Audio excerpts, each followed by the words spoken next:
তো গাইস আজকে একদমই স্টেডিয়ামে টপ সিট পেয়েছি, 3 তলায় একদম। আমরা এখন 3 তলায় রয়েছি পুরো একদম স্টেডিয়ামে।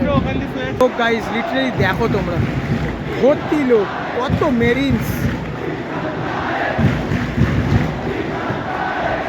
গাইস এখন হাফ টাইম চলছে আর আমরা একটু জায়গা সুইচ করে একটু সামনের দিকে চলে এসেছি। এখন মিঠুন আমি সব রেলিংয়ের পাশে দাঁড়িয়ে আছি।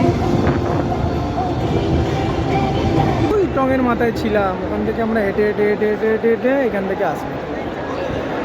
যাই হোক, এই জায়গাটাও বেশ ভালোই। গাইস এখন হাফ টাইম চলছে, এখনো গোল হয়নি, হয়ে যাবে গোল, চাপ নেই।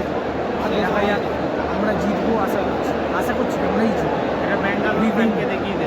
একটা ব্যাঙ্গালোরের ফ্যান এসছে, এই সরে বাচ্চা, শোন শোন, তুই ব্যাঙ্গালোর মোহনবাগান এই সালা মোহনবাগান বলছে, তাই তুই ভুলভাল বলছিস কেন ওর নামে? এও ব্যাঙ্গালোরই আছে এখন ভাই, হেরে যায় বলে বলছে ওরকম। পাবলিক দেখ কত আছে ভাই। একটাও মার তো আনি।